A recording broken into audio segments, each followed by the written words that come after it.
Hello, everybody, and welcome to, this is not a UNM esports game. This is actually Boise State versus the University of Hawaii at Maui.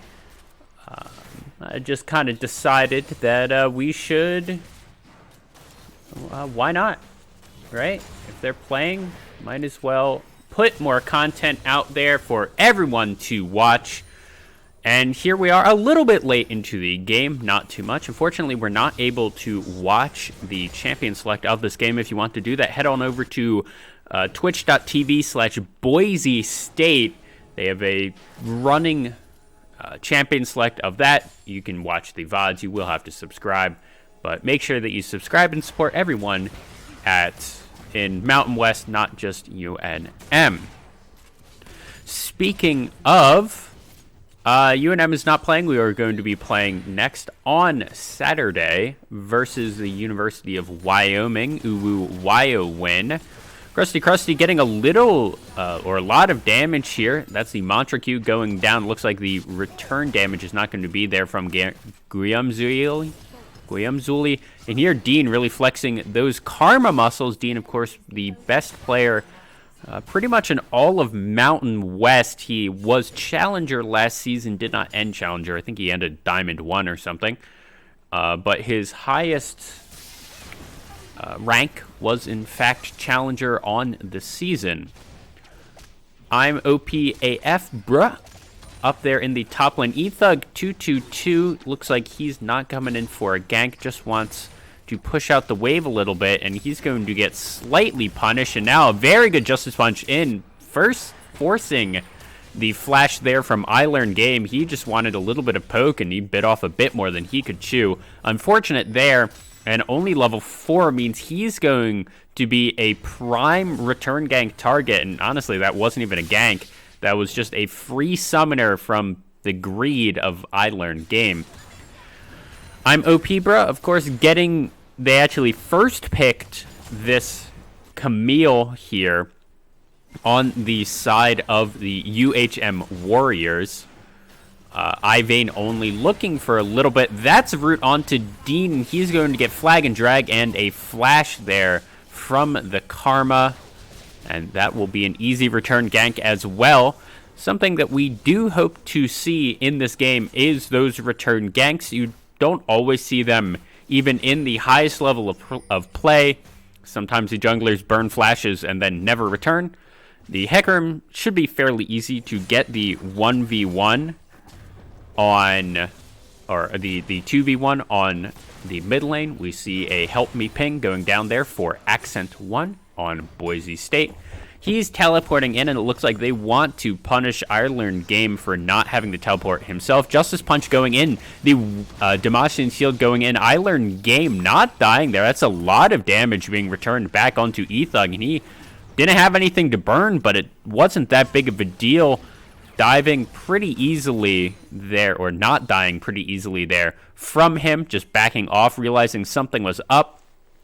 And I mean, it could have been a little bit of a better setup, and it does force iLearnGame back, but seeing as he's on 40 CS and has not backed yet, it's less of a force and more he was looking for that back. Anyways, the wave isn't going to be as good as he wanted. He will lose a few CS here in the mid lane, but that's not going to be a particularly large deal. The passive from Twisted Fate most likely means that he already has more gold in his pockets than this Galio. We can actually check that out. And yes, he has about 100 more gold despite being down in CS there. He's now caught up, but he gets, I believe it's an extra 1 gold per, or it might be 3 gold per CS taken. I haven't played Twisted Fate in probably about half a decade, honestly. So I'm not entirely certain about the numbers. Here, I'm OP, bro. Actually not doing as good as you would expect from the Camille into a tank matchup. Now, the Ornn and the Malphite were taken off the table from the side of Maui. And here, Boise going in. That was an excellent ultimate there. The fear coming out from eThug222, and that's basically the third time he's been there. And that's an excellent gank, just eThug222 blowing the flash early. Little bit of a misplay from I Learned Game, honestly, and it's been punished really well. 2 different ganks, and one finally paid off there. The kill going on to the Hecarim, about what you'd want. Looks like the Destiny is used to get back into the lane. I'm not sure if I completely agree with that. Although at level 1, you basically have to be halfway through the river to really get anything with the Destiny to get into the bot lane or to get into the top lane. But it's still a better roam tool than it is a tool to actually get the lane. This isn't Scion ult, where it's a relatively low cooldown and you just charge the lane and it's whatever. Or the charge from Kled. Both of those tools, you kind of want that. But Destiny, it's on I think it's like a 3-minute cooldown, level 1. So you're not wanting to spam it just for CS, really. Red Hot's going pretty deep here. Dean walking forward, getting the tether, and forcing the Black Shield out. Now Dean a little bit far forward is seen, but that's not going to do anything. Gumazuli. We'll call him Gumaz. Gumazuli? I don't know. Is actually pretty sizably up in CS here. About a 10 CS lead. I'm OPAF, bruh, is actually getting wrecked here by Red Hots. He knows that he needs to use that hook shot to get out. It looks like there was a flash as well in that top side, and there's another summoner spell burned because Accent 1 was on the roam while the Twisted Fate was just clearing out those waves. Goblin walking really far forward. Guillaume Azul going to do a lot of damage. Krusty's probably going to die here. Let's see if Gamzuial is going to be able to trade one back. He should be able to. He has the Doink. Dean getting very low, forcing the flash, and now the curtain has been called. 1-2, Ivane only going to get that one now. Dunk into the Thunderdome and a double kill there to the jungle of the Maori Warriors, and they're off to a decent lead, about 200 gold here. But more importantly, that really does even up the scoreboard overall, 2-2, and Jin should be able to get at least one turret plate here before having to go back. Going to get the one, getting the fourth shot, just a little cheeky there, and he's going to go back. Actually, he's going to go and help the J4 get the first dragon of the game. Justice Punch in, maybe not what he wants to do there. Accent 1 playing very far forward. This is, of course, a roam versus roam mid. You're not really expecting either of these players to get kills in the lane, especially not without jungle assistance. They have very good gank setups, both of them, between the gold card of I Learned Game and the, it's called Shield of, it's not Demacia, I don't think. It might be Demacia, the W on Galio. And yes, the one person in chat, we are viewing a Boise State game. UNM is not playing tonight, so I figured might as well put a little bit more content out here on the main UNM stream. Just making a little bit more. Here's the Destiny coming out into the bot lane. Gold card going on to Dean, and that's going to be chain CC'd into his death. I Learned Game going very low now. Ivane only going in. Giamzagol going to boink Goblin. And usually what teams want to do to attack Boise State is you attack Red Hots. He's generally considered the weaker lane. I mean, obviously the weaker lane here for Boise State, seeing as Dean is challenger and Red Hots just isn't. But it almost seems to be the opposite here. UHM, University of Hawaii, decided that their game plan, I'm not entirely certain if I agree with it from Champion Select, but their game plan is to dumpster this bot lane. And I understand where that's coming from, and I do think that that's not a terrible idea. Just because if you get Dean behind, it's really, really hard to shot call from behind. Just because mentally it's harder to think of where your team is compared to you. If you're ahead, if you're the jungler and you're really ahead in a game, it's really easy to make these calls for these roams. because you are the pressure point, so it's just easier to do that.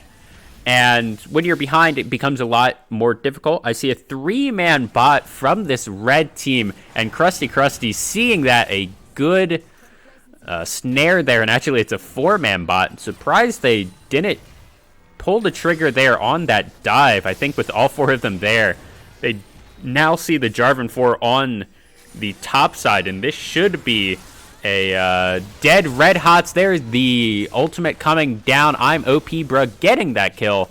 Not really being assisted in all that much, and this Hawai'i team is playing very respectfully here in the bot lane, playing all the way back, knowing that they don't want to get dived, and sure, they had to give up 2 turret plates and a whole bunch of CS, but they're still ahead 10 CS, and no one died. They got the kill on the top side. That was Red Hots playing really, really far up.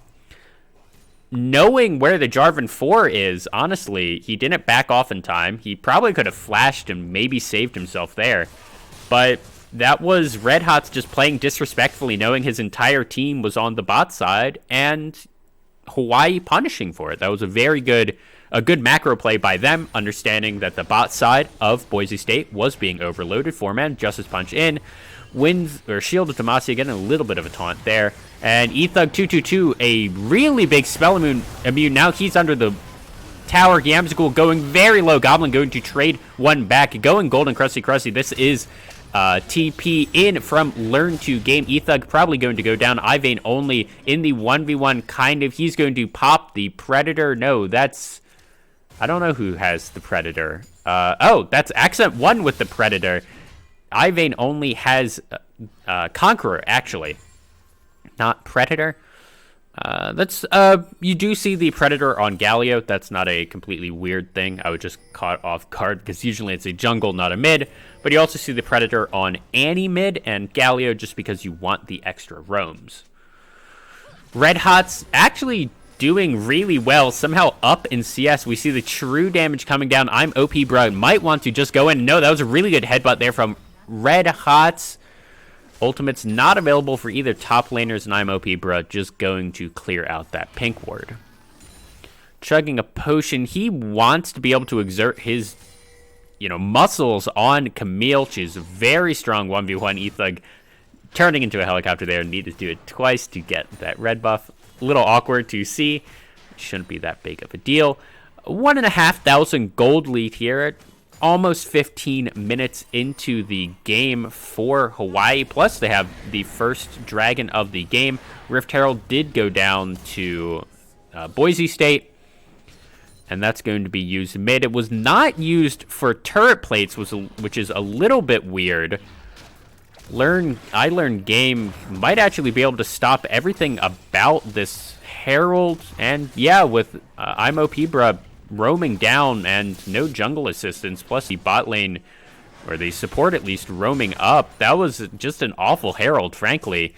Ethug 222 looking for a little bit, not able to get it. Poppy might get this first turret in the top lane, but that's going to give this second dragon over to Hawai'i. There's the teleport. Curtain call being popped out. Red Hots going in, getting a headbutt, but not quite doing it. Now an excellent flank from Accent, forcing the flash. Grounded in the middle of all of it, trying to survive. That's the Cataclysm going down. He's able to flash out. Red Hots very, very low. And Krusty on a killing spree. There goes the Poppy down. That's also Dragon picked up for the University of Hawai'i. A 1-for-1 top for top. It was really dicey there, but Hawai'i also got the teleport and the flash out of Red Hots. They got the dragon, and that's a positive trade, because now I'm OP bro. Not only does he have a shorter teleport cooldown, but he also has a teleport advantage, more or less. If he decides to stay in a side lane and Red Hots is the person to face him in that side lane, he's going to have a little bit better of a time just because it's Camille versus a Poppy. The Camille, especially now with that Stride Breaker, I think is the name of that item that he completed. He should have a better time. He is a little bit down on CS, 10 CS down. Not quite what you want to see from a Camille top. You would expect the Camille top to really dumpster a lane. But with the 1 kill and the 1 assist, he should be generally decent. I'm OP Bro. Now, caster cursed a little bit. Here's the Destiny, but he's going to be in a 1v4 fairly recently. Destiny called down, and they see everyone on the map and decide, yeah, let's not teleport into that 1v3. Sorry, I'm OP Bro.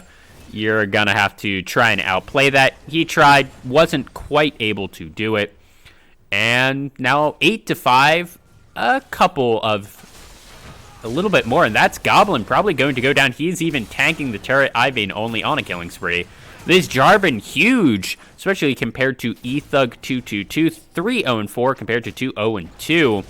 Justice Punch going in, and now you see Accent not actually doing all that much damage. He did go the Hextech Proto Belt route. Ivane only looking for a drive-by steal, might not be able to get it, and that's going to be him. Oh, no, that was a lot of damage, and even a stolen Rift Herald. I learned the game now in a really bad position, and they did steal the Rift Herald, and Boise's not going to be able to pick that up to get any turret damage done, but they lost 2 members. One of them had a fairly big shutdown. I'm OP AF Bro, going to just hookshot over a wall, deciding not to be there.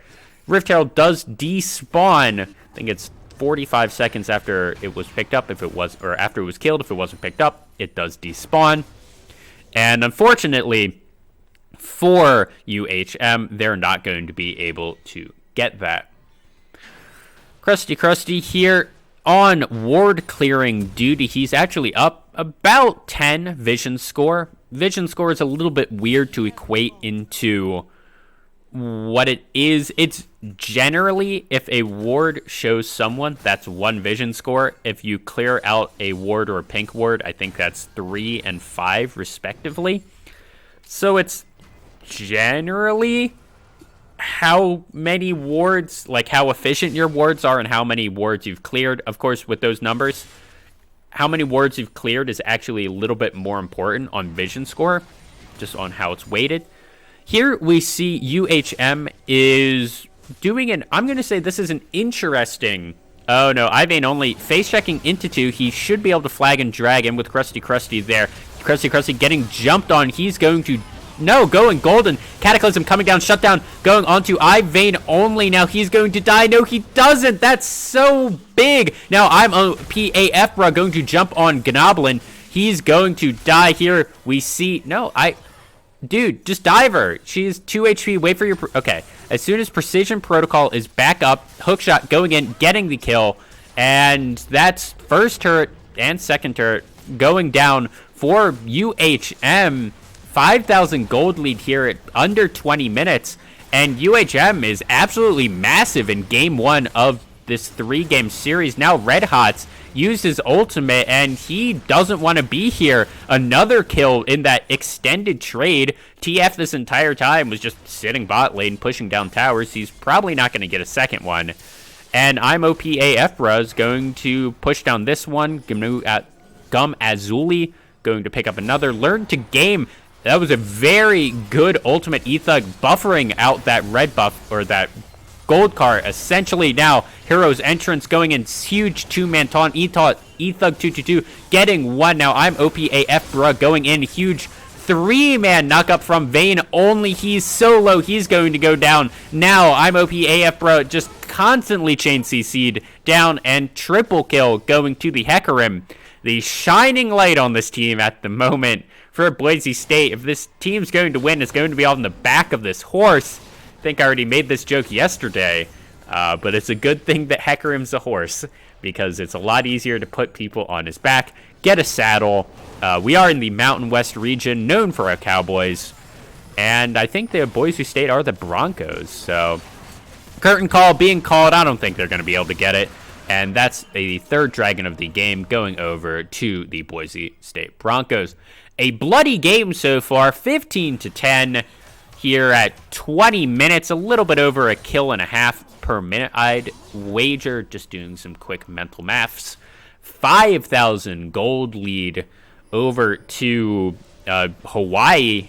This is a little, don't want to say embarrassing, but Boise State is the flagship, I'm going to say, esports organization of Mountain West, and UHM is playing on like 150 ping.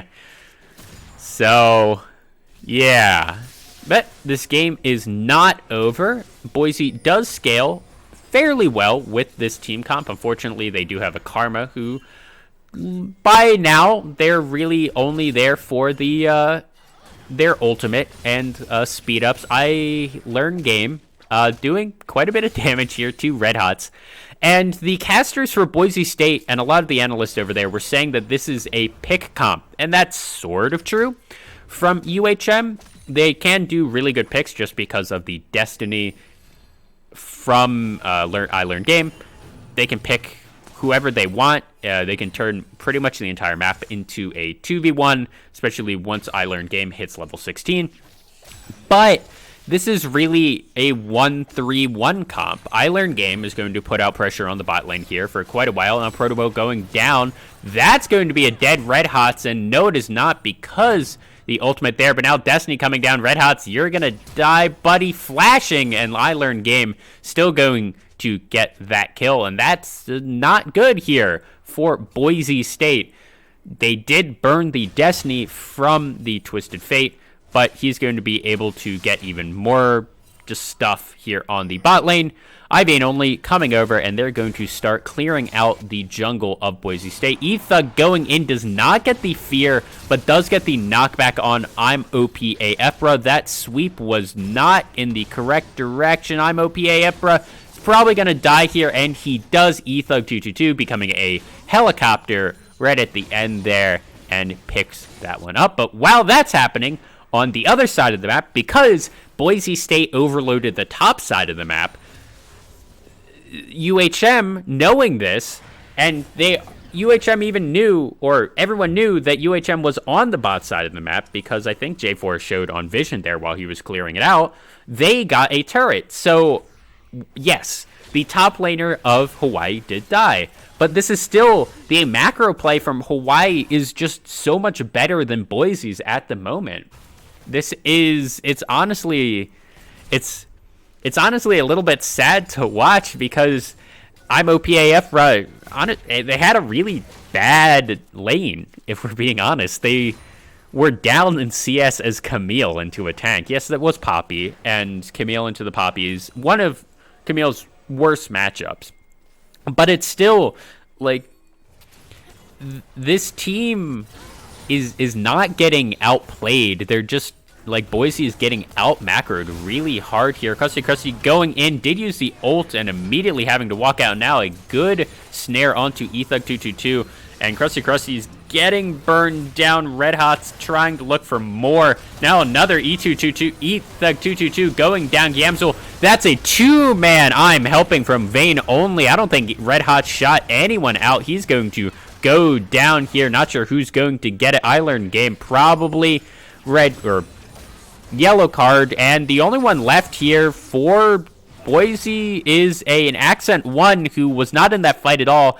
He might have gotten picked off at the very beginning. I'm not entirely certain why he was in the base that entire time. He had teleport. Hero's entrance there would have been really good. I didn't see if he got picked off, and this is just going to be a free Baron for the side of Hawaii. Almost 10,000 gold lead, Baron. Everyone on Hawaii is going to be wearing purple for the next 3 minutes, and the wave clear here for Boise is not good. They have Galio, who can do okay, but you're going to have to get into melee range for clearing out those minions, and he does not want to face check into this team.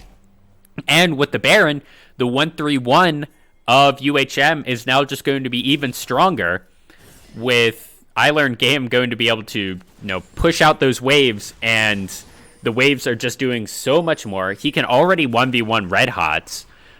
I mean, they could try and send Accent to 1v1 him in whatever lane they decide, and try and have Red Hots kill the Camille, but now Camille doesn't, she definitely wins that.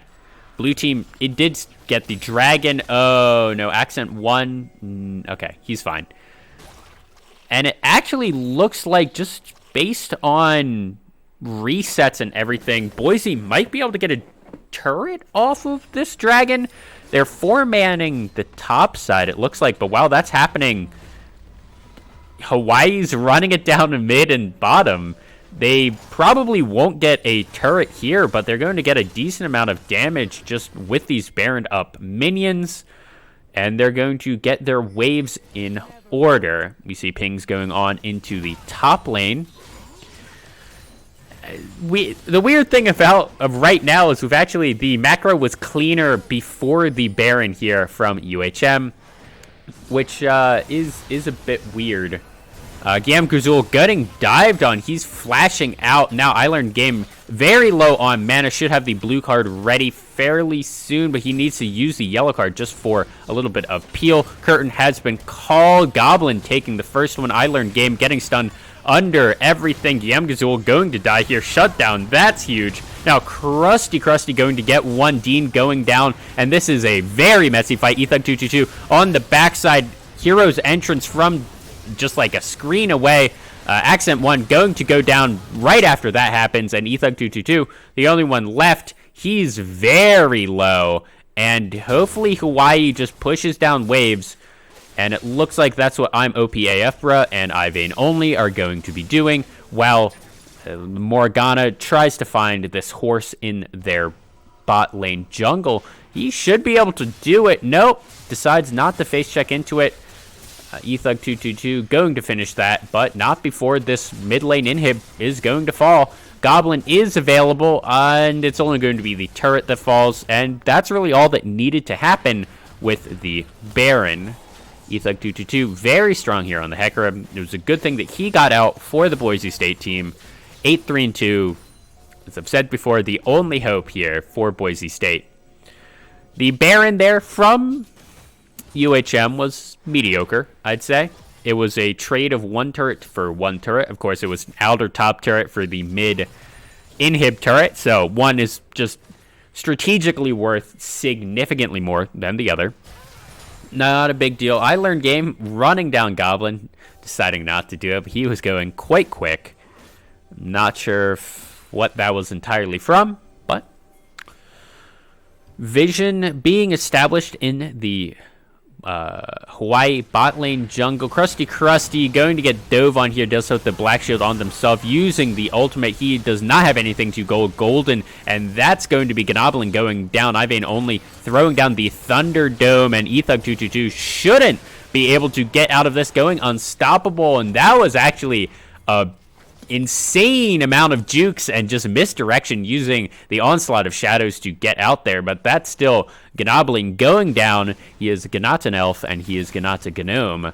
He is a Gnoblin, and this should be inhib for Hawai'i, but nope, they're going in. That's the exact ultimatum, and there's I'm OPAFBRA showing he is in fact OPAFBRA, because yeah, that was a lot of true damage there. MOPAFBRA still going in, and this should just be the inhib going down and then them being pulled out. I want to see Hawai'i go top right here and get that second or that last tier 2. Instead, they're going bot side probably to prep for the soul point dragon that is coming up in 1 minute. There we see pings down going onto it, so yeah, there we go, soul point. I just realized these are they're on the wrong side. There we go. That's better. Sorry for confusing everyone. Boise is in fact on the red side. And Boise is the first person here on this dragon with 30 seconds to go. I'm OPAFBRA with the teleport is of course just going to be split pushing. They're sending 4 people to try and stop him. Ethug 222 going in for something. Hookshot should be available here. I'm OPAFBRA taking a lot of damage. Now Destiny is here. Hero's entrance going down. I learned game.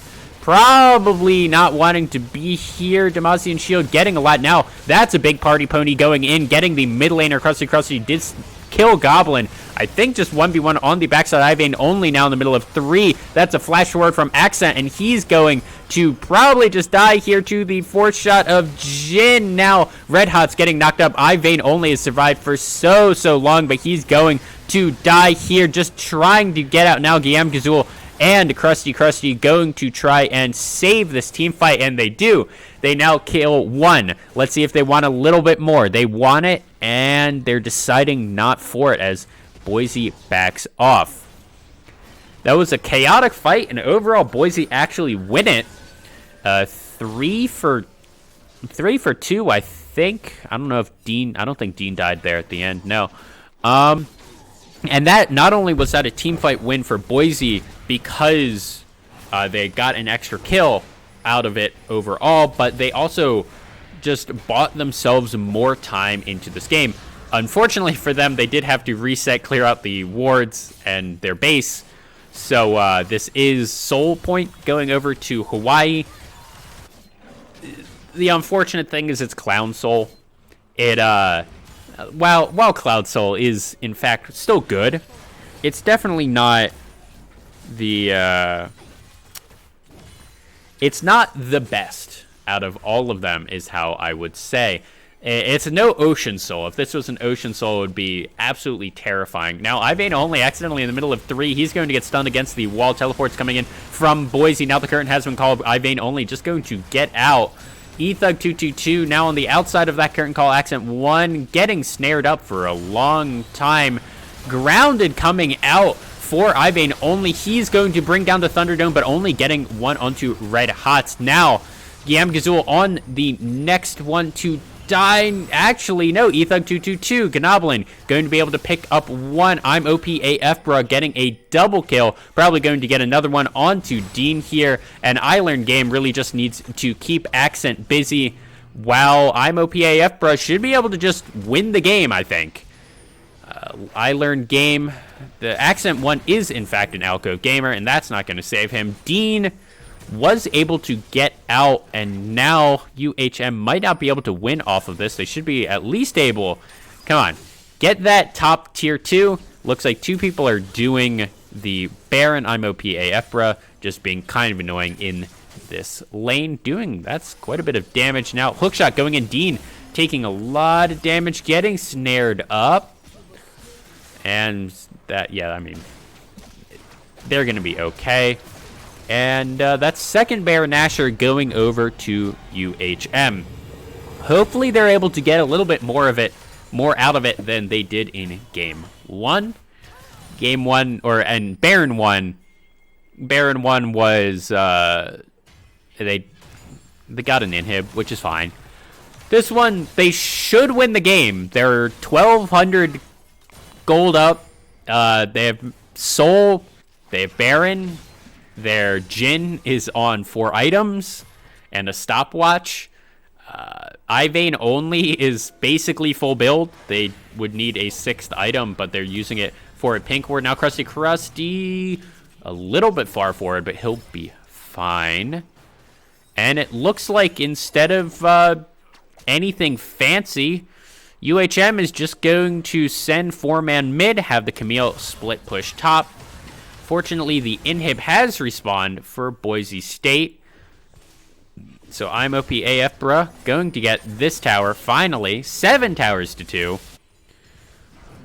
And now Krusty and Guillaume Gazuli going to get this inhib right, not right here. Ethug222 going a little bit in, getting the onslaught of shadows, but not actually getting anything for it. He's going to be in the bot side of that. I'm OPAF, bruh, going to kill Dean, now going to get another one. That's 2 kills for him. Accent, it just absolutely melts. Now Red Hot's the only one left for Boise State. That's a clean ace. That's going to be the game. Ethug222 trying to dive the Jin, but unfortunate for him. There are things that are more important, or not, no. Things are more important, yes, than the Jin, but it's also the rest of the team from UHM was so far ahead that it didn't matter. It wouldn't have even mattered if the Jin died, which he didn't. It a little bit unfortunate. And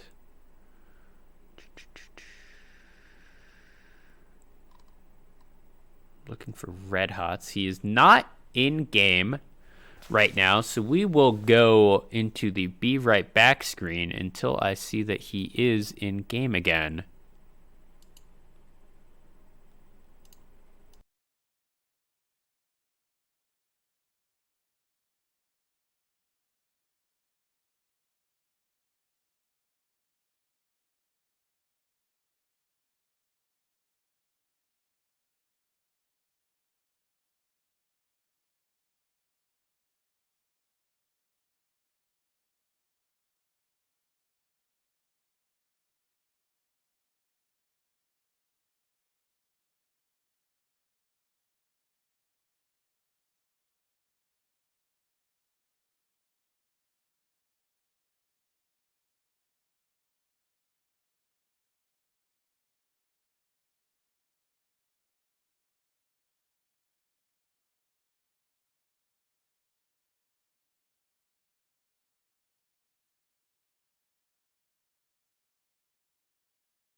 And we are back for Game 2 of UHM versus Boise State. This is, of course, not UNM Esports playing. Hello, all three people in the chat. And again, UHM on the blue side. This time, they first picked the Kaisa Jin banned away. Boise State taking in the second ban. The Galio was the first pick for Boise State here. It looks like UHM looking for a cheeky invade, but that ward spots them out, and because Graves did not back for it, the sweeper, he's backing now, but he's going to be really late to the jungle, I think. He has about 22 seconds. He might be able to make it in time. That seems like a very late back. He might have been able to clear out a little bit more by doing that earlier. Oh well, nothing harmed, nothing gained, really. We see 2 wards going down from the side of Boise State and only 1 from the side of Hawai'i. The Warriors, the good news is the Warriors will have better vision for the early lanes, but they are not going to be able to track the jungler as well. However, with the Kindred, you're not really expecting any early ganks here. Her setups, like she might go bot lane. That's the only one that has really good enough gank assist for her, I'm going to say, in the early levels. She might be able to do it later. Hi, Arbiter's Rage, now playing Destiny 2. Forgot to turn Steam off. And unfortunately, also, because Galio, going back to pick and ban, Galio being that first pick for Boise, they being Hawai'i, thought that, okay, well, the Galio was bottom or top mid, I can't speak, which is a problem for being caster, was mid in last game, so this is probably just a run back, so that baited in the Twisted Fate, and the Boise then picked the Fizz as the counter in the lane. I'm not a huge fan of the Fizz in this team comp. It does add to the pick. They have really good dive with it. Between the Fizz, the Malphite, and the Galio. A fairly decent dive there. Kind of counter-synergizing with Ethug222, who wants to disengage and have a lot of disruption, whereas a lot of other things on his team just kind of want to run in there, get a kill, and then get out. Gumiazi not doing as good as they were doing last game. Dean getting the level 2 first, forcing the flash out with the Shield of Duran. And Krusty here on the Janna Forecaster Janna, one of the better skins in the game, in my opinion. And this is going to be really a skill matchup. Let's see if Krusty is able to dodge out of this taunt. Not able to. Justice Punch is available, I think. Now the flash from Krusty, Ethug222 going in, not going to be able to get that kill. Only level 3 on the Kindred. Literally death in the lore, unable to dive a tower. Goblin also went quite low there. The good news for Krusty is the health bar of Janna is relatively low, so you really only need 1 potion to get anywhere in that health bar. I learned game actually doing pretty good against Accent. Accent using everything to kind of try and... Well, this is the problem with Fizz. The problem with Fizz is if you pick them into TF, what TF then does is just pushes the wave in and out roams, because Fizz will always need to catch the wave, and Fizz's wave clear is just worse than the Twisted Fates by like a significant margin. So you're going to see the lane might go in the way of Fizz just because he has the burst potential. He's going to do a pretty good job of being able to jump on the Twisted Fate whenever he wants, really, without much fear of being turned on, I'm going to say. But how you counter that is you just kind of handshake the lane as the Twisted Fate. You just push it into the tower, and the Fizz can't roam. They can't really do anything, and the Twisted Fate can just get out of lane easier. This is, of course, going to be really hard. I think once Fizz does hit the 6, when the Chum the Waters is able to come out and hit I Learn Game. He really doesn't have that much HP. Dean roaming up I Learn Game does have Flash. Gold card nearly baiting him in there. Accent going in, and that's the Fizz. Half HP there from I Learn Game, and not even level 6 yet. So this is the lane counter coming up. Blue cards coming out, a little bit of HP, and I Learn Game is level 6. Accent just ticking over there too. Dean really wants in. The Kindred is here as well. The Ash moving up into the river. Boise wants something here, but I'm not entirely certain if they're going to get it. Pings coming out showing that Galio is MIA. Kindred looking mid, not quite able to get anything. Nope, still there. Chum the Water still available for the Fizz. Blue pings coming out, and I think I Learn Game might be dead here. Excellent stopwatch burned to block out the Chum the Waters. I Learn the Game. Gold card onto Ethug222. And that's going to be him not dying. But unfortunately, that's the hourglass used, or the stopwatch used. Krusty going into the 1v1 versus Dean. But because Ash is so far away, Dean is going to take a decent amount of damage there. I think it could have been a little bit more, but no wards available here on the side of UHM, so they weren't able to do much. Now, Destiny coming out, they see the 3-man roam into the topside jungle, and Destiny is not used. It was just used for vision there. I think that does dissuade a lot of the pressure coming out from Boise. They are down in that very long duration cooldown ultimate from UHM. But it dissuaded any dive, and I think it also saved the Gromp that was marked with Kindred from going over to her. We can actually take a little look, and she has only one mark. I have to imagine that that was a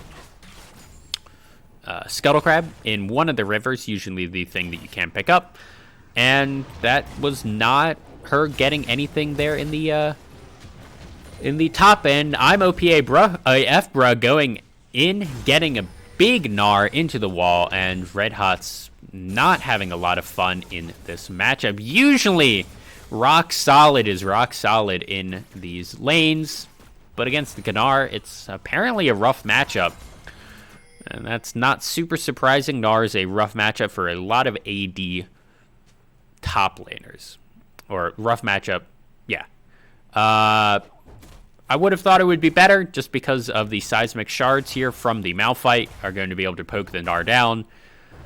The armor from Malphite and the shield is going to make the hyper and everything not as effective. But, yeah. Oh, and there's Goblin going in. Krusty going very low. Goblin getting first blood after an excellent Enchanted Crystal Arrow. She ticked over to 6, immediately pulled the trigger, and Krusty going down. Very good play from the side of Boise State. They are even in gold now, going down quite a bit in the CS department. That's 15 in the top side for I'm OPAF bruh. That's 15 or so in the jungle. Graves just power farming here. Not surprising that he's ahead of the Kindred. Twisted Fate is down. You would expect that. He's always going to be pressured here, and walking up to these waves is going to be a little bit hard. Accent deciding to dive. He's taking half an HP bar for no reason, having to flash. Now Krusty going in. I Learn Game going in as well, and that's Learn to Game getting a kill. The collateral damage was also used by Ivane only. Not going to, I don't even think he got an assist there. No, he did not. On the scoreline of 0-0-0, he did not. And that's actually going to be a lot of pressure for I Learn Game, seeing as he's now only going to be down about 5 CS, I think, at the end of this. Accent 1 does not have a TP back into lane. I Learn Game is going to have to back off here. Dean going in, getting the shield of Durant. This is going to be a dead gambler, I think, and Ethug222 picking that one up. Good roam. I wouldn't have expected, as the mid laner, that the support was going to come around from the top side, and this is now 3 men overloading the top side of the map. Ivane only might have to give up this Gromp. They don't really want to do that just because of what it is, and that is going to be Ethug222 getting it. He's at half HP. Lamb's Respite is available. Zuli, level 6 here, shouldn't be in as much of a... He has Cleanse, so it's not going to be as big of a deal if he gets the Enchanted Crystal Arrow to the face. Krusty, also level 6, so he has the Monsoon available if that is necessary. But so far... Oh, that was the Enchanted Crystal Arrow going down from Goblin, trying to make a move there. A little bit odd going to do that, seeing as Gumiazuli does, in fact, have the Cleanse, so... a little bit weird. So far, I'm going to say that Iron Vein only doing a decent job of keeping Kindred down. That really is why you pick the Graves into this matchup. Your dueling is pretty good, and your clear is fast enough that you can clear out the Kindred marks without any real issues. He is even an entire level up, about 20 CS up. I'm OPAF, bruh, also 20 CS up. And now I Learn Game only down to a 10 CS deficit here in the mid lane.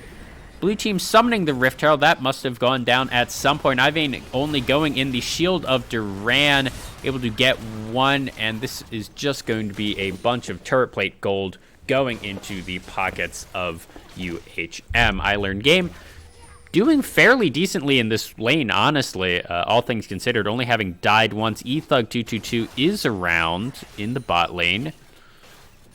And I think that was just to dissuade anything else from happening. Unfortunately for Hawaii, they did have to use the Rift Herald on the first two turrets, or the first two turret plates, which is really not what you want to do as the jungler, just because I think if you time it well, you can get a little bit more. I'm OPA Upra using the hop to go in. I Learn Game not going to get snared up there. I'm OPA Upra throwing a rock, and that's probably everything in the top lane. I Learn Game holding his own here. They should know that this is... Oh, that was very aggressive. eThug222 going in. Lamb's Respite going down. I Learn Game just going all the way around that, and that's going to be one kill. eThug222 going down. The Monsoon not able to save Ivane. Only now I'm OPAF, bruh, going to get another Krusty, putting that W slow onto Dean, but that's just going to be a 2-for-1, plus eThug222, I think, did get that Grump, which had a mark on it for him. And I don't think it was particularly worth it to flash Smite. Especially since he died for it and also had to use Lamb's Respite, which is like a 2.5 minute long cooldown. It's a super impactful ult. And also, I'm OPAF, bro, is going to get a turret plate and a half. We'll be able to pick up that next one next time he throws the wave into it. Actually, no, he won't, because it's 13.5 minutes and turret plates are going to fall off. Excuse me. Are going to fall off by the time he gets back to lane. So that's a little bit rough there from Hawaii. Checking in on the scoreboard, pretty much completely even in gold. A little bit of gold lead going over to the University of Hawaii. Not that big of a deal, honestly. 3-3 in kills, and now we're seeing everyone fighting over this second Dragon Smite going down from Graves onto the Rift Scuttle in that bot lane to pick up the Vision. Second Smite is going to be available now. He didn't just blow that dragon by accident by not having the Smite. I'm OPAF, bruh, breaking the Rock's knees, let's say, and he's up to almost a 30 CS lead. He's bodying Red Hots here in this lane without any jungle intervention really from either side. Gnar getting that last Gnar into the wall, then a stun after Red Hots going to take a decent amount of damage. But the Gnar, the fun thing about the Gnar ultimate, which is called Gnar, is on such a short cooldown that it's basically just supposed to be available every time you have the Mega Gnar. And that's partially because even though it is an impactful ult, you're not always going to be against a wall or whatever. So they want you to be able to have it. Accent 1 going to take a decent amount of damage here. Actually, not as much as I thought. I almost don't think that you go Ignite Electrocute in this lane as Twisted Fate. I think Unsealed Spellbook Teleport Twisted Fate might have been a better idea in this lane. Chum the Water's going down, Accent going in, but the Zonia's Hourglass is available. The flash out from I Learn Game, just barely able to do that. Shield of Duran, not quite enough to get that kill. But anyways, I think you go Unsealed Spellbook and Teleport here on the Twisted Fate in this lane particularly, because you're not going to be able to win this lane. You go Ignite and the Electrocute for Twisted Fate if you can win the lane, but you got counterpick. Excuse me. Here, so you're not expecting to win the lane, as you know. Maybe this was a little bit of, he picked FaZe, but I'll just win anyways. I don't think that's correct. You probably just want to go, I don't know if it's still Unsealed Spellbook, but the teleport at least, just in case you do get killed in the lane, and you can teleport back, and you'll also just be a little bit. If you take Unsealed Spellbook, then you can have Ignite and Teleport. I don't think that's still the meta. You might just always go Electrocute. I'm not entirely certain, but I think Unsealed Spell or Teleport would be definitely the better option. Still off to about the same lead, and now Ivane only going to get blown up here. Goblin on a killing spree. That's the Steadfast Presence going down. Gnar 2 into the wall. Red Hots and Dean getting stunned up, but now I'm OPA Upra going to be the second kill. Unstoppable Force going to be flashed out of by pretty much everyone. That's Lamb's Respite, and a lot of key ultimates were burned for the side of Boise State, and they got 2 kills for them. 500 gold lead now for the side of Boise. 2 dragons to their name. This is still a really close fight, or a really close game, and if UHM is able to re-engage here soon, I actually really do like their chances at winning a fight. And instead, we see first turret of the game going over to Boise. Dean looks like he wants something to go in. Sorry for all the weird mic span. And now, Ethug222 going to get a kill onto Krusty. Goom Azuli probably going to be dove here. Let's see if Dean takes it first. No, they want the passive to go down first. Gam Gazuli going to go down here, and Dean expertly tanking. Accent 1 doing a lot of damage here to Accent, and that was a collateral damage that completely missed. The Fizz was unstoppable, untargetable, and that's 2 turrets now for the side of Boise State. 28,000 to 31,000 to 3,000 gold lead for Boise, and this is a lot. This is basically the opposite of what we saw last game, where one team really just got out to a lead. This one was a little bit more because of, I'm going to say, poor playing on the side of UHM, where I think last game it was a lot of poor playing from the side of Boise State. MOPAF did, in fact, just get out of Gnar, so he's still going in. Red Hots does get the return kill, though. Red Hots flashing forward just to get that last slap. And this is starting to turn into a disaster for UHM. They just tried one more thing, wasn't able to do it. Kraken Slayer finished off for the Kindred. She's now exactly even in CS with the Graves. The Graves does not, in fact, have his item. Decided to go with the Collector first. Janna not having an item, or a mythic item completed. She's going for Moonstone Renewer. That's going to be a really big power spike once that comes through. But Giam Gazuli, you're going to die here. Chum the Waters is available, going to get there, and Giam Gazuli going to go down. I think Destiny was not just Destiny was burned now and into the mid lane. Looks like he wanted to go bot lane to try and save his AD carry, but was not quite able to do it. So for those of you just tuning in, this is game 2 of Boise State versus the University of Hawaii at Maui. A Mountain West game. I figured might as well put a little bit more content onto our stream. And that's Deem going in, Enchanted Crystal Arrow getting onto I Learn Game. He's going golden, but he's probably going to die immediately coming out of it. And he does, in fact, do that. Accent 1 now going golden himself. That's a huge Malphite ultimate into the Shield of Durand from Dean. And that's a disaster here for University of Hawaii. This is going to be third dragon. For Boise State, it's going to be Infernal Soul Point here in the next 5 minutes. And there really isn't that much of a silver lining that I can point to for University of Hawaii. I mean, I guess they scale a little bit better. The Fizz doesn't exactly fall off, but it's not particularly great into this team comp. But, I mean, they're down 5,000 gold at 21 minutes. This is not good for them.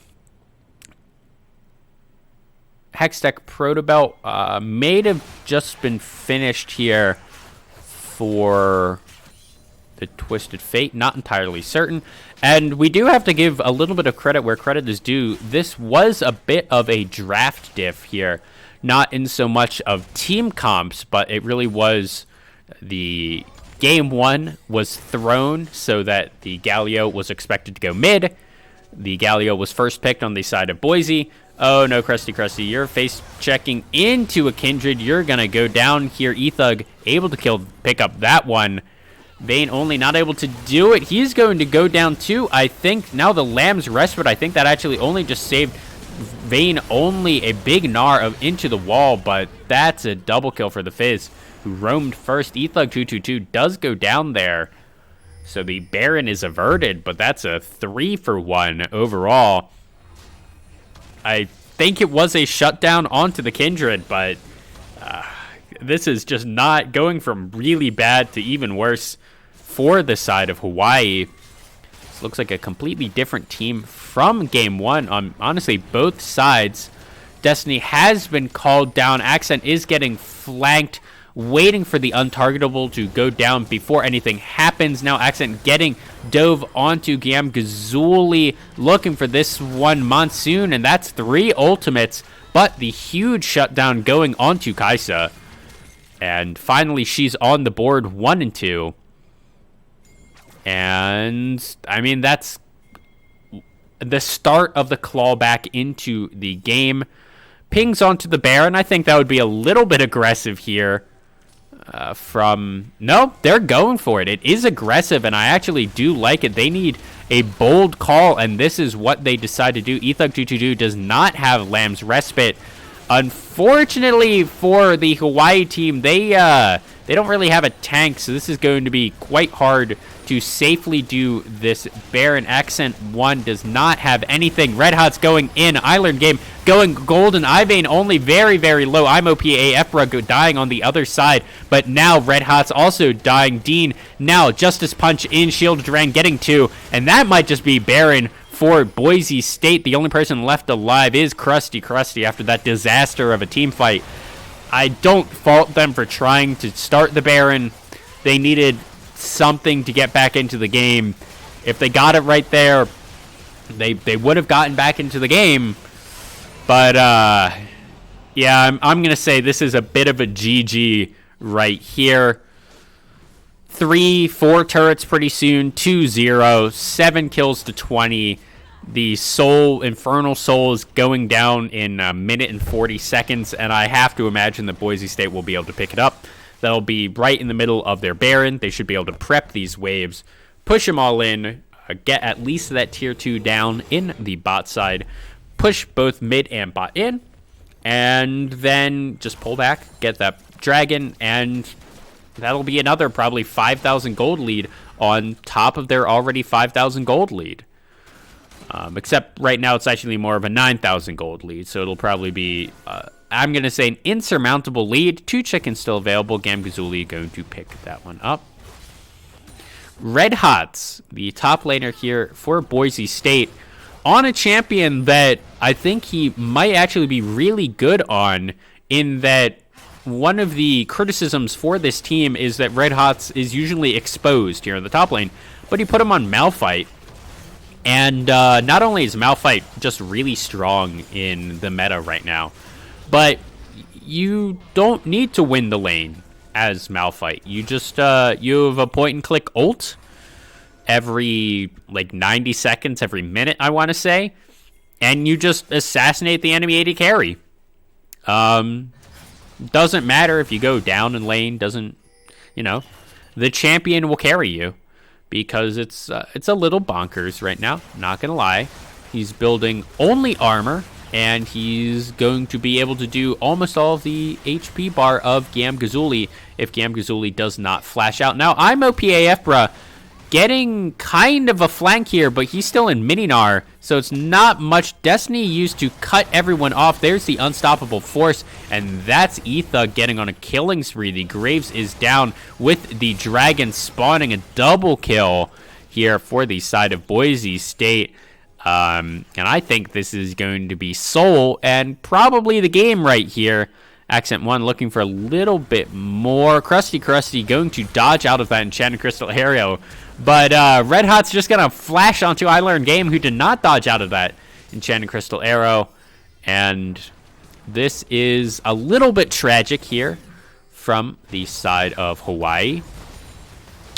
It seems that Boise has, in fact, shaken off. I don't know if it was just nerves in game 1, but they look like a completely different team. Might have been a little bit of the draft from Hawai'i. Ivane only getting Chum the Waters, and he's going to get assassinated immediately from Accent the Monsoon from Krusty. Not available in time. IPOAF, bruh, going to die here, and that's the Nexus for game 2 of Boise State versus University of Hawaii at Maui. We will have a game 3 here in this series coming up in probably about 10 minutes. Let's see. I'm looking for Red Hots, and he is not even in Champion Select now. If you do want to tune into Champion Select, I suggest going over to the Boise State stream. We will be going BRB until that stream, or until Champion Select, and then we will be hopping in game.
And here we are into Game 3 of Boise State versus University of Hawaii at Maui. I'm not actually entirely certain how you pronounce it.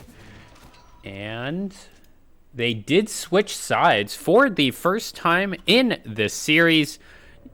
Boise State having that first pick where they actually picked the Galio, I think it was. First pick. And all in all, I like this is a Protect the Kindred comp, which is a little bit odd coming out from Boise State. Combine that with a Galio mid, and there isn't all that much AP damage really coming out in the side. Actually, that's an accent in the mid lane with the Lulu. That's really not that much AP damage coming out here on the side of Boise State. And the last pick here was the Wukong, the counter to the Shen that was picked up by Boise. I don't hate it. The only thing is I wish that it was a Poppy. I just think that Poppy would have been really good, be able to knock someone out of the Kindred ult, have a lot of disruption with all the different dashes that everyone on Boise State has. And also, pretty much all the damage here on Boise is AD. Poppy can just hard stack armor, and it's going to have, like, a Poppy here would have been really good. Instead, they went with a Wukong, the disruption of which is going to be decent as well, I'm going to say. Not too bad themselves. I just would have preferred a tank, because there's no real tank here, but a no true tank comp isn't that big of a deal. This is still going to be kind of a 1-3-1, similar to Game 1, going back to what they won on, with the Twisted Fate also coming out. Now, the interesting thing that we're seeing here in the jungle is the teams decided that they wanted to split the map. And what that means is we're going to see vertical jungling with the Kindred and the Olaf starting on each other's red buffs. What they're going to do is they're going to clear out the entire jungle of the enemy's team, the red side of both teams, and then they're both going to go to their own blue side. And what this does is this gives a lot of priority for the bot lane here of Hawaii, because everyone knows where these junglers are. So Dean and Goblin here have to play fairly far back, just because, you know, they know that the enemy jungle is nearby and their jungle is all the way on the top side. And it does the exact same thing, basically, for the top side of UHM and Boise. It gives a lot of priority over to the Shen, and a lot of priority over, similar to Lulu, just because you would most likely still go into it, similar priority mid lane. But Dean going in, getting the Justice Punch, and that was a very quick cleanse. Didn't actually even use the Shield of Duran there from the Galio. And this is already kind of off to a little bit of a rough early lane, just because of where this lane is frozen for the University of Hawaii. I'm not a huge fan of the decision to go vertical jungling, just because of a Wukong versus a Shen. A Shen is actually pretty good in the early levels, and a Wukong is really something that needs to be protected a little bit until level 6. Once he has that Cyclone, it's not going to be a huge deal. But I also, I don't think that a Morgana Aphelios particularly needs all that much protection. The Black Shield, once Krusty has it, is going to be able to do fine. And now we see everyone going onto the chickens here of Boise State. Olaf is actually going to be knocked off of it, going back in. Come on, directed camera. Go and show me the chickens. Fine, we'll go and see it ourselves. Vayne only not able to get that, and it looks like Ethug222 going to pick that one up. Fortunately for UHM, because it was his own chickens, it was not going to have any Kindred ults or anything like that, and Kindred marks. Krusty getting a good return snare there, but a lot of damage going down onto him, plus low mana. I Learn Game is actually taking a pretty decent beating here. Not what I would expect the Lulu into the Twisted Fate. I assume once the Twisted Fate backs gets an item or two, he's going to really start out pushing and out damaging the Lulu. But in these early games, early levels, it might be a little bit annoying. Just base damages wise. Either way, going to be a fairly... That was a flash forward. Goblin Gamzu getting the ignite onto him. That was a flash forward by Dean. Dean's going to die here. First blood going down onto Krusty. Now Goblin in the middle of all of these waves. That is going to be the heal from him. Now Krusty does not have that much mana, but he has a lot of HP. Gamzu going to get the double kill essentially, and now eThug222 is in the flash out for the Morgana. Now I Learn Game is here. eThug going quite low. He's going to die. Gamzu does have the gamer items, or the gamer weapons. Stand United coming in and really not doing anything. That is Guillaume Azuli going down eventually. I think he should have just backed out. They saw the lust, the bloodlust in his eyes. He thought he could go for more. He could not. To be fair, I was not expecting that much damage out of Lulu either. Red Hot's making his way back mid, or back to top. Unfortunately for the side of UHM, this bot side Scuttle Crab that UHM was not able to pick up is going to be a Kindred mark. Off to, that should be her first one. I think it might be a second. And yep, that was her first one.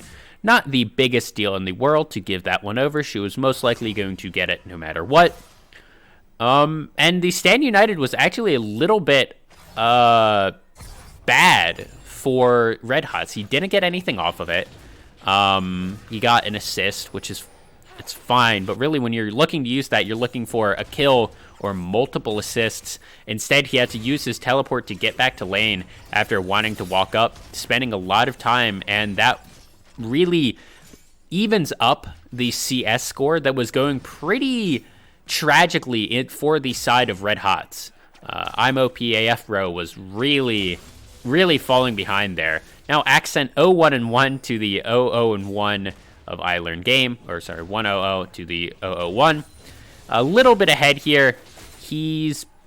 But again, he's on Lulu. He's going to be perfectly okay. Red Hots somehow has a level lead. That was a lot of distance traveled there by Dean. Gumi Azuli still has these two really good team fight weapons. And purple and blue flamethrower and the graviton. Goblin nearly dying there. They did get kind of the pick off onto Krusty. I think if he had the ignite, Goblin does die. And they're going to let everyone reset. I Learn Game having a surprisingly rough time here in the mid lane against a Lulu. I don't know if that is the matchup. Oh no, they didn't think that Dean was there, but he just backed. That's fine. eThug222 marking the Olaf, thinking that the Olaf was still on the Rift Turtle there. Olaf trying to get it on spawn. Decent enough. It is an Olaf. If the Kindred jumps into him, the Kindred either burns Lamb Respite or dies. Probably even dies after burns the Lamb's Respite. That's a lot of burn going down onto Goblin here in the bot lane. This is not what I would expect here from the mid lane. Just going out on the limb, and we saw I Learn Game actually doing really well in the first two games against Accent 1. Even in a counter matchup, he wasn't doing terrible. Destiny called down. I'm not entirely certain what they're looking for. He still has a little bit of time to teleport. Has the gold card if he wants it, and deciding not to do it. That's the Enchanted Crystal Arrow from downtown. Oh, and they were doing... Why aren't they just doing this? Ragnarok used... That was... I don't know who got it. That looks like it was eThug222 going in. Now I'm OPAF, bruh. Having to flash out, not actually getting the flash. Dean somehow getting the taunt onto Vayne only. He does not have the Ragnarok available anymore. Krusty made his way up. And that's going to be that. Ethug222 picks up the Rift Herald and a kill for himself. And it's still a little bit of a gold lead here for the University of Hawaii. I think that's just all CS leads, but I'm not actually sure where the CS leads are coming from. It's a little bit in the bot lane. I don't think it is CS leads. I don't know where all of that gold is coming from. It's a 5-3. It's a 300 gold lead now, which I suppose is 1 kill, which is the lead they do have. UHM also has 1 dragon to their name. Got that pretty quickly. With Olaf, you expect to be stacking those pretty early on. And as of right now, it could be a... it could either be a clown soul again, or it could be a mountain soul. We're hoping for the mountain soul again, because 2 cloud souls in 3 games would be a little bit sad. Game is slowing down a little bit, especially compared to Game 1. Game 1 was really both teams throwing themselves at each other, but this has been 5 kills in 11 minutes, where I think by this time it was at least 11 kills in 11 minutes in Game 1. I'm OPAF, bro. Not having the greatest time up here in the top lane. Is pretty much even on CS. Can't complain there. Not too far behind on really anything. Ethug222 looking for something in the mid lane.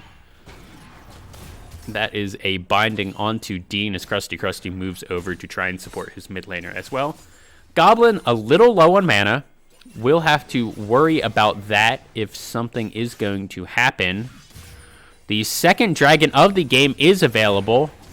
UHM does have the drop on it, and that's quite a bit of damage going over to Goblin. Kazum Azuli going in, and that was the ultimate coming down, but now first one to die. Ethug222 going to put Lamb's Respite down. He's on a killing spree. Goom Kazuli having to flash out, and that is Ethug222 going down. Krusty having to flash out himself.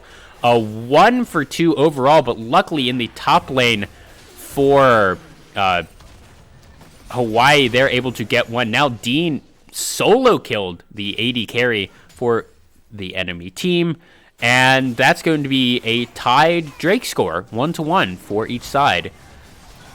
Yeah,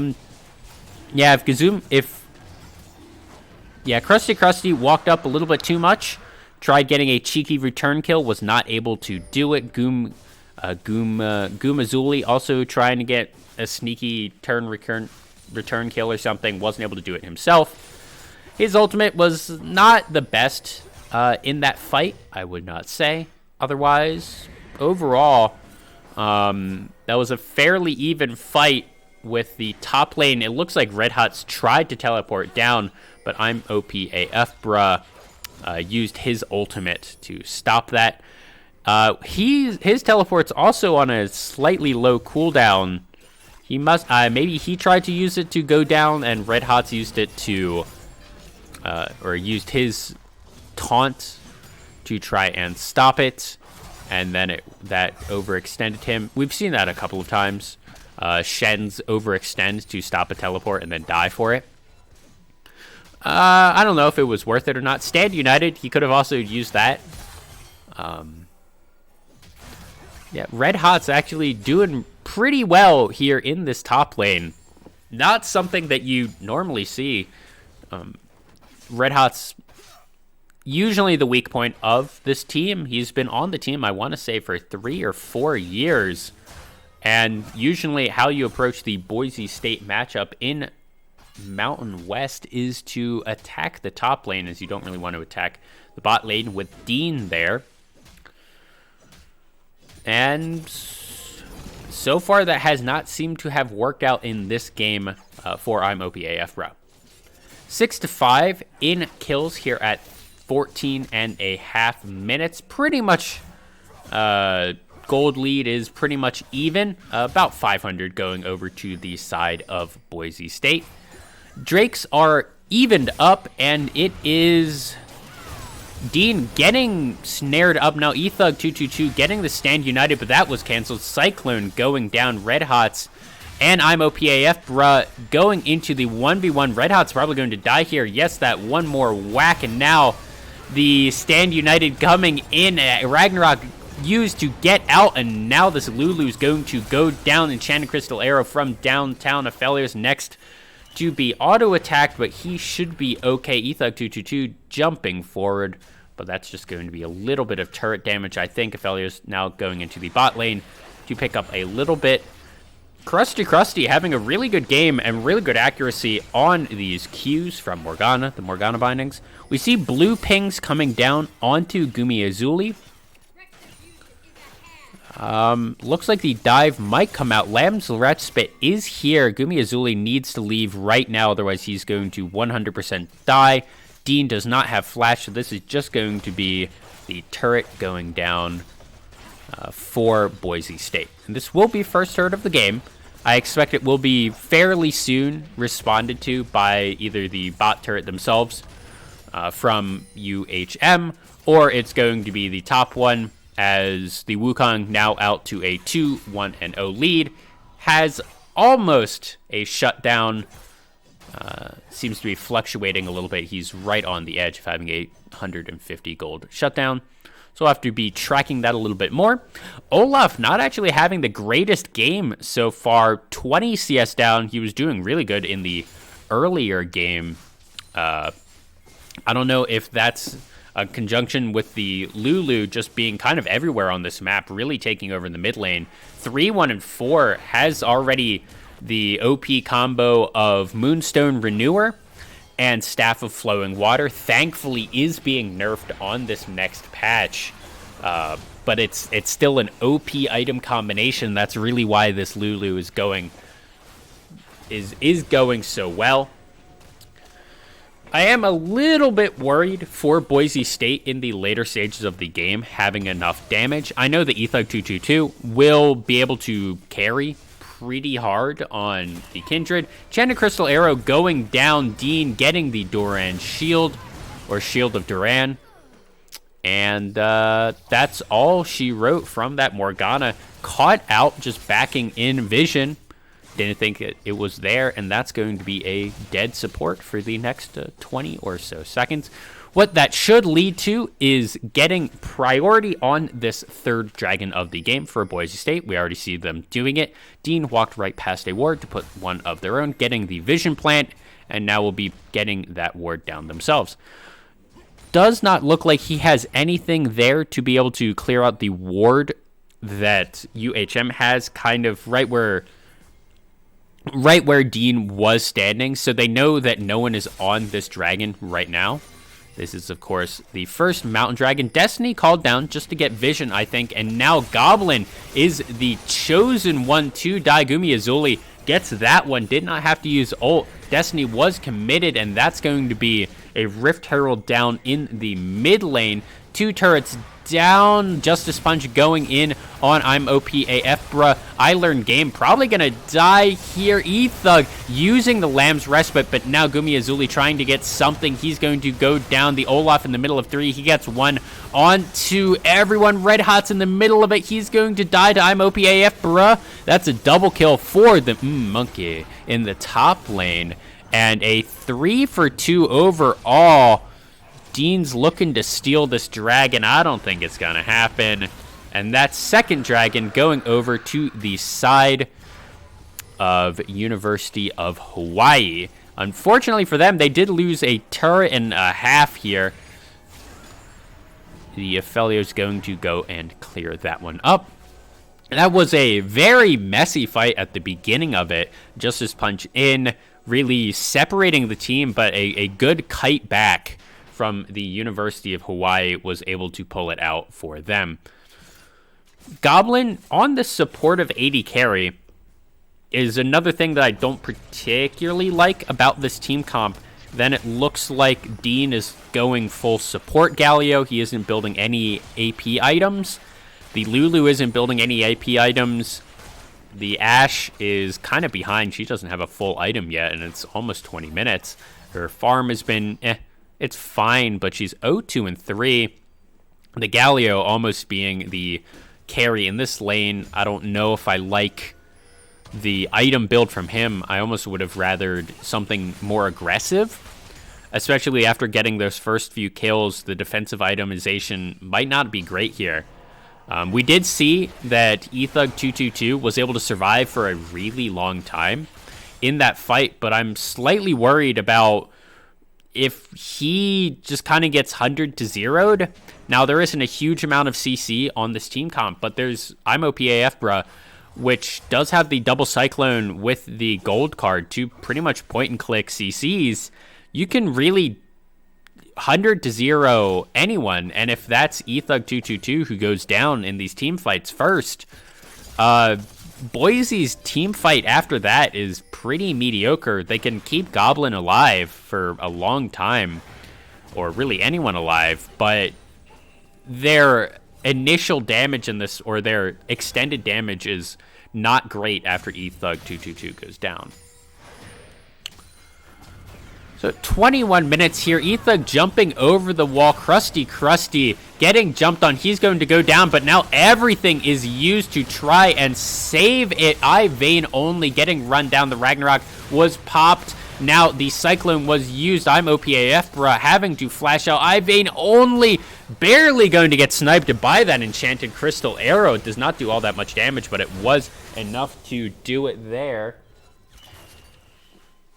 And that's a 2-for-0, including the jungler pings going over onto the Baron. I don't disagree. Ethug222 probably can solo this himself with the Red Hots. Tanking it. Everyone knows this is happening. It's relatively slow. Gamzuli is here. Let's see if he's able to do anything. And it does not look like they're going to be able to do anything about it. No return kills either, as everyone's safely able to back out. And that's Boise State wearing purple for the next 3 minutes.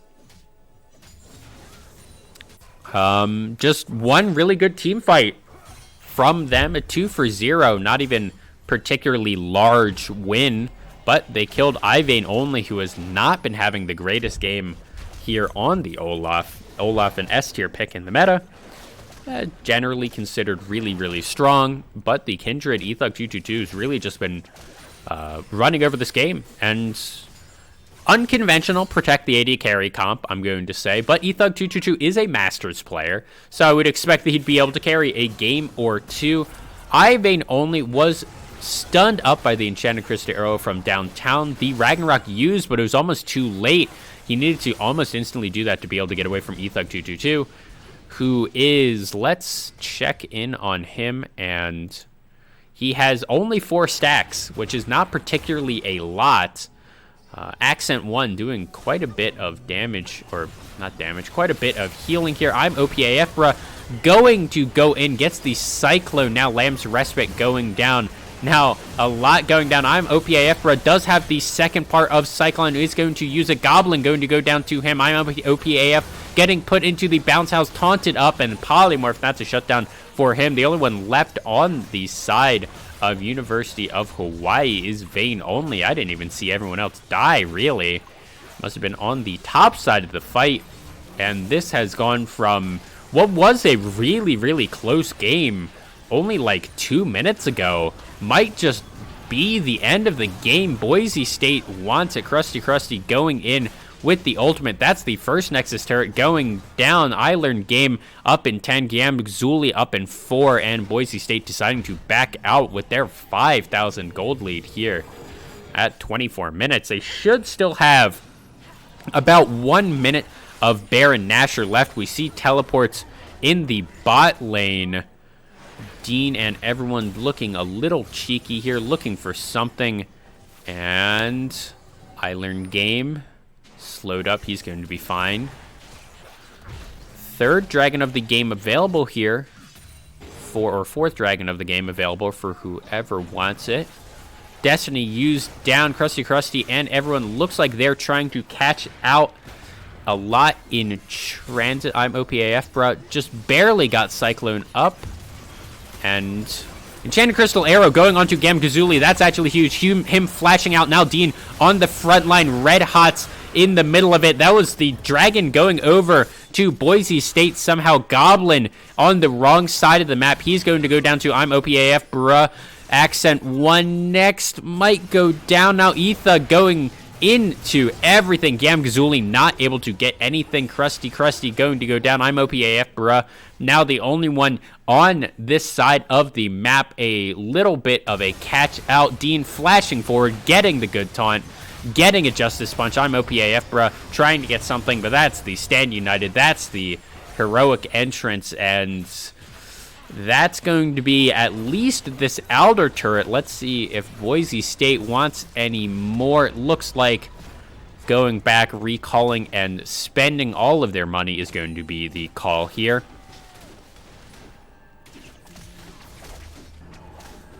And this is a little bit tragic, I'm not going to lie, here for the University of Hawaii.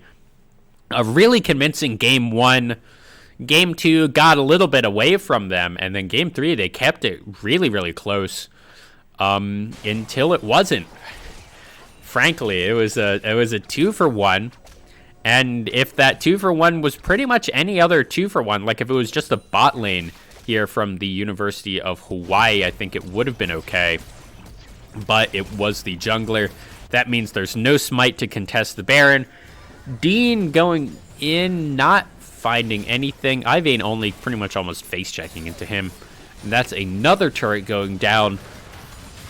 That's Goblin getting jumped on. Enchanted Crystal Arrow used to try and get Krusty. Ivane only getting the Black Shield onto him. Ethug 222 just ripping through everyone. Gold card did come out. Now Justice Punch forward. I learned game trying to get something. Him polymorph. He's going to die before even able to throw that gold card. That's a triple kill from Ethug 222. 14, 3, and 7. An absolute monster here on this Kindred. Possible player of the week territory here from the Boise State jungler. She even has, looks like she even bought a elixir.